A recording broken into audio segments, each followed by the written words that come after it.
Muy bien, nos metemos en otros asuntos de enorme preocupación. Es que, claro, la inflación tiene varias miradas y varias variables. Una de ellas es el daño que puede estar generando a ciertos sectores de la economía.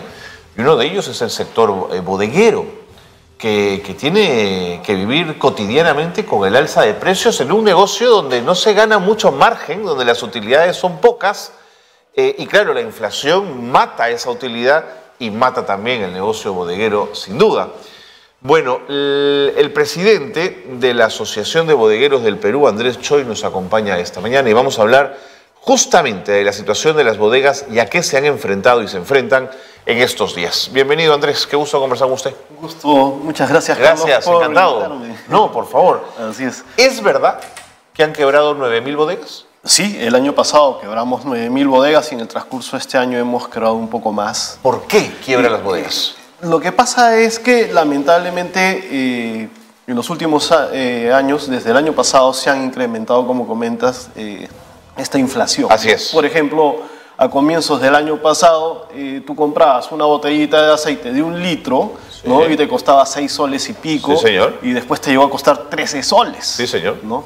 Y como comentaste, los márgenes de ganancia nuestros no son, pues... Son pequeños. O sea, estás ganando centavos, así máximo es. 1 sol por cada producto. Entonces, cuando tú vas a comprar los productos, definitivamente te viene otra lista de precio. Tu margen se fue. Sí, pues. Y entonces ahí es donde viene. Pero no solamente es este tema que nos agrava a nosotros, sino que también es la población. Nosotros estamos en constante vínculo con los vecinos.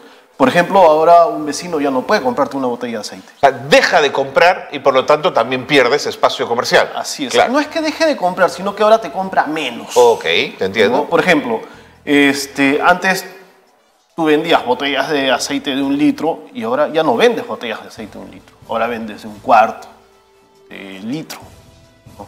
Antes tú vendías en un embolsado de 1 kilo de arroz, ahora ya no vendes un embolsado de 1 kilo de arroz, ahora vendes 1/4, ¿no?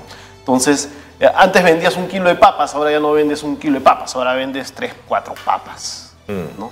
Entonces, realmente la economía se ha complicado, ¿no? en las bodegas. ¿Y los clientes del bodeguero cuestionan el precio de la bodega? Le dicen, oye, esto es muy caro, o se allanan un poco a la condición y la van entendiendo. Se allanan un poco a la condición, pero lo que pasa es que van con la misma cantidad de dinero pensando, claro, que pueden comprar algo más, pero compran menos. Claro. ¿No? Es frustrante también. Es frustrante, ¿no? Entonces, en muchos casos a veces a los clientes más fieles pues le decimos, ya me debes 10 céntimos y me lo pagas después, ¿no? Entonces, lo que nosotros sí manejamos un tema social, porque claro, realmente es nuestro Estás vecino, en contacto con lógico, ¿no? Lógico. Y hay que ayudarlo. Lógico. Entonces, en ese caso, hemos vuelto de repente un poco más al tema del fiado que antes no dábamos. Entiendo. Planteado como usted lo plantea, en función a la cantidad de bodegas que habrían cerrado por quiebra, y en función a esta situación que te genera la inflación, ¿parece ser una situación casi más compleja que la de la propia pandemia? Sí. La pandemia realmente los limitó en el proceso de atención al público. Nos incrementó, sí, la competencia porque realmente en esa franja horaria competías con los supermercados, con los mercados de abastos, con todo el mundo. Y es más, se desarrollaron más aplicativos, sí, que empezaron a generarte también que las personas empiecen a comprar. Pero no era tanto como la pérdida y la descapitalización por parte de la inflación. ¿No? Parece ser como el gran látigo de la economía bodeguera, ¿no? Sí. O sea, en las peores épocas la inflación es la que más golpea al más pobre y a nosotros también, porque no podemos generar recursos si no estamos descapitalizando, o sea, muchas veces nos hemos comido el capital. Por supuesto. ¿No? Ahora, los bodegueros que sí han resistido, ¿qué han hecho bien para poder resistir? Se han capacitado, ¿no? Por ejemplo, nosotros hemos tenido, junto con el Ministerio de la Producción e Indecopi, antes de la pandemia sacamos el Manual de Buenas Prácticas Bodegueras. Okay.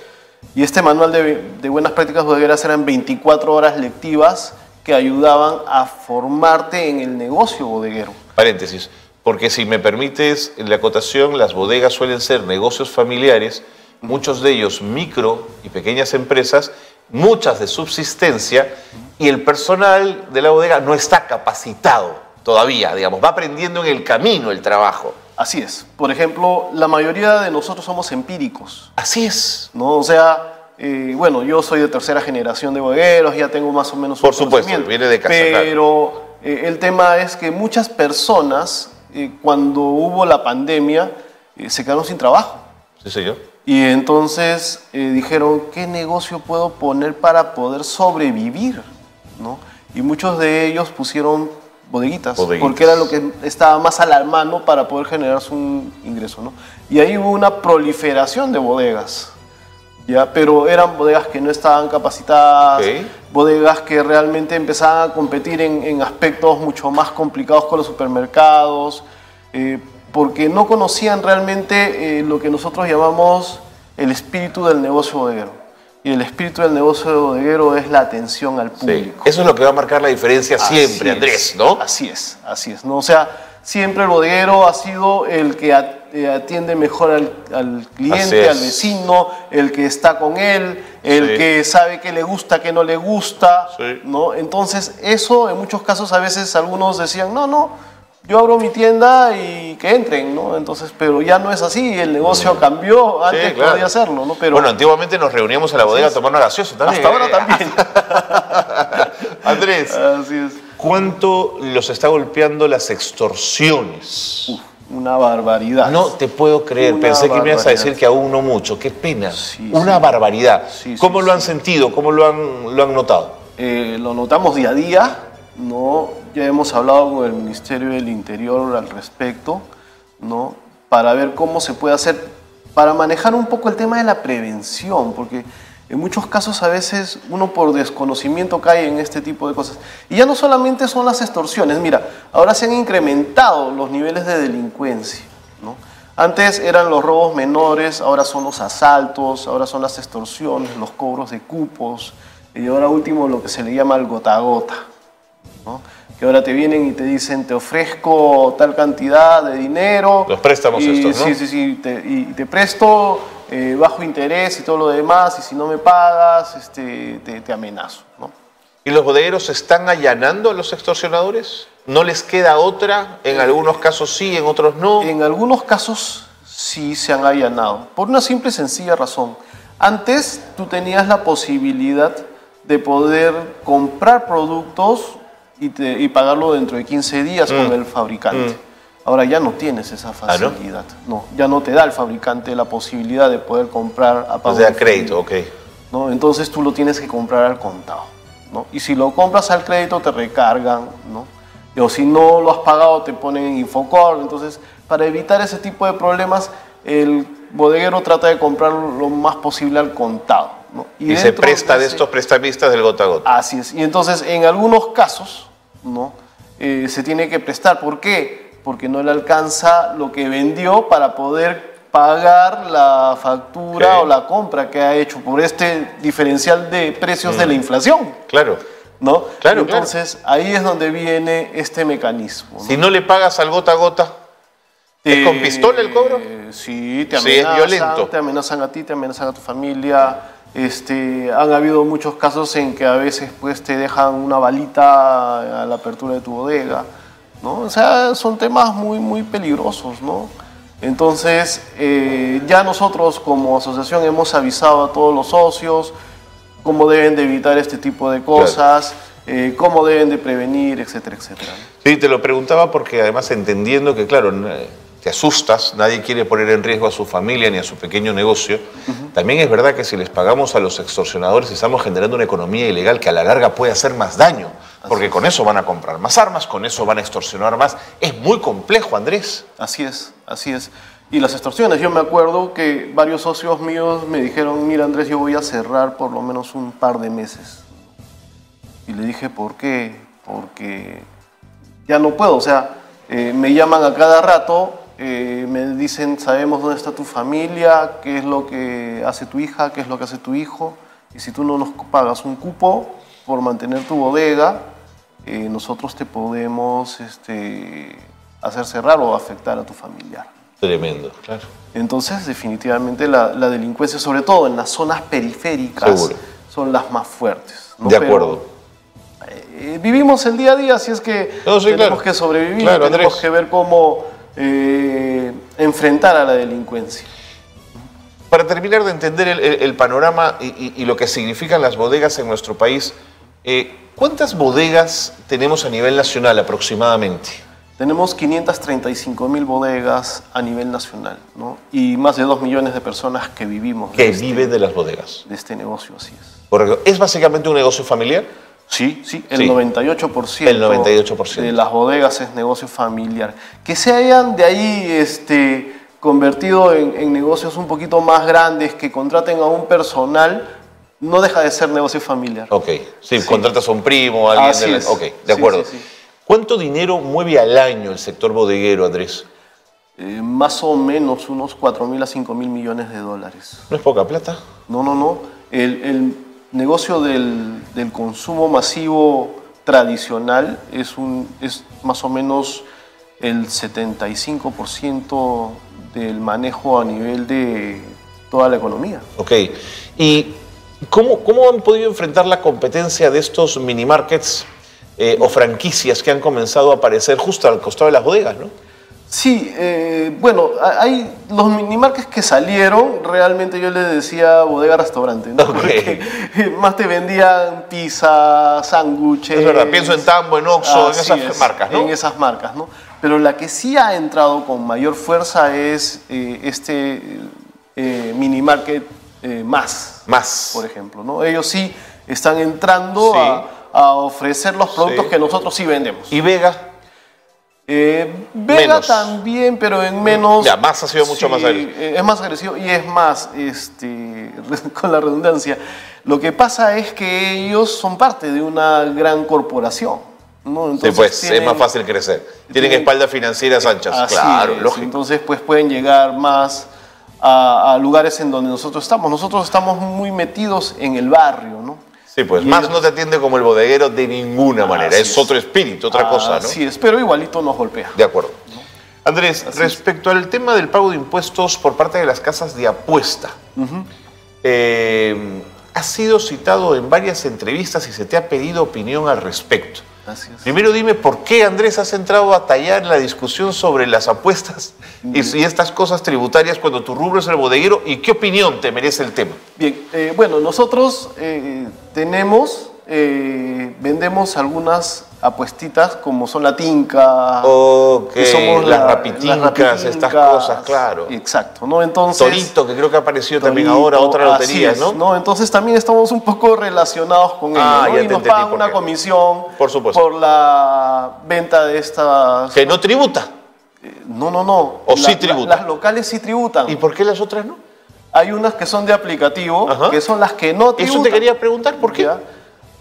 No La entendemos. ley los ampara, los exonera. Sí, yo he participado en estas mesas de trabajo que se hicieron.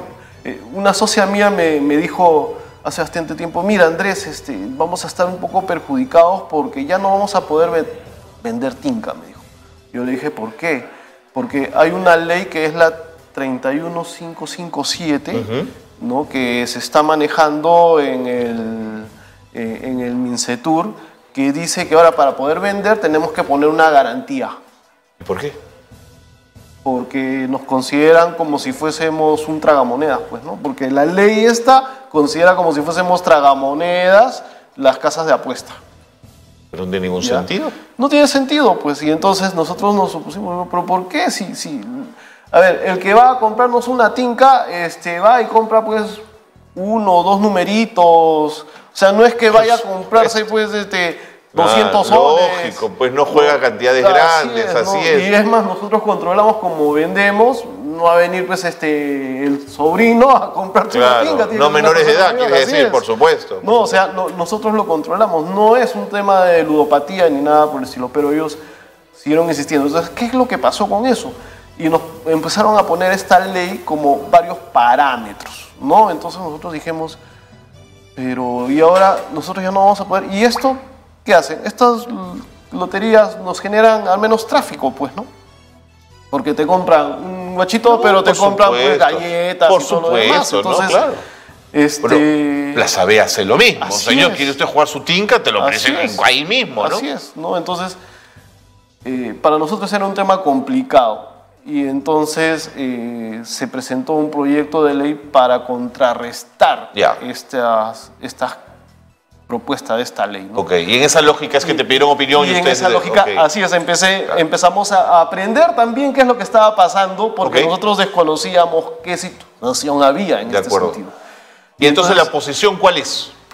Nuestra posición es que si a nosotros nos cobran impuestos, todas las actividades y negocios que hay en el país deben de pagar impuestos. Está más así claro sean que el agua. Extranjeras, ¿no? Porque estos que realizan aplicativos están haciendo negocio aquí en el país. Pero por supuesto. Y el 70% de las apuestas que se realizan, que yo pude apreciar, se realizan a través de aplicativos. Sí, señor. Y las casas de apuestas locales, ¿no? Tienen que pagar impuestos. Es más, nos ayudan a nosotros porque nosotros somos los puntos de venta para poder comercializar este tipo de productos. Correcto. Ellos tienen un sobrecosto, pero que nos ayudan a hacerlo. De acuerdo. Sin embargo, las casas de apuesta extranjeras no lo tienen. Y acá quiero aclarar un tema. Para cerrar, Andrés, por favor. Ya, para cerrar. El área de recaudación tributaria interna del MEF dice que no se puede hacer porque tienen un contrato firmado con la OCDE. Nosotros todavía no estamos en la OCDE. Ah, eso es un absurdo, pues. ¿No? Y por eso Y dice no que estaremos pueden en hacer. muchísimo tiempo, dicho sea de paso. Así es, pero nosotros hemos revisado y existe documentación que ya países como Colombia, que ya están en la OCDE, igualito tienen que tributar. Por supuesto. Entonces- Todos tienen que tributar, dejémonos de Entonces cosas. yo no entiendo qué es lo que está haciendo con esta área de recaudación interna, porque mira, a nosotros en el impuesto selectivo al consumo Ya. nos han puesto de que se debe incrementar de acuerdo al índice de precios al consumidor. Ok. ¿Para qué? Para que podamos tributar más, sobre todo los productos como la cerveza. Que tienen alto selectivo y al que consumo, tienen claro. un alto selectivo al consumo. Pero ¿qué es lo que sucede? Ahora los consumos cereales han caído una barbaridad, te soy sincero. ¿Ah, sí? Sí. ¿La gente está consumiendo menos cerveza? Sí.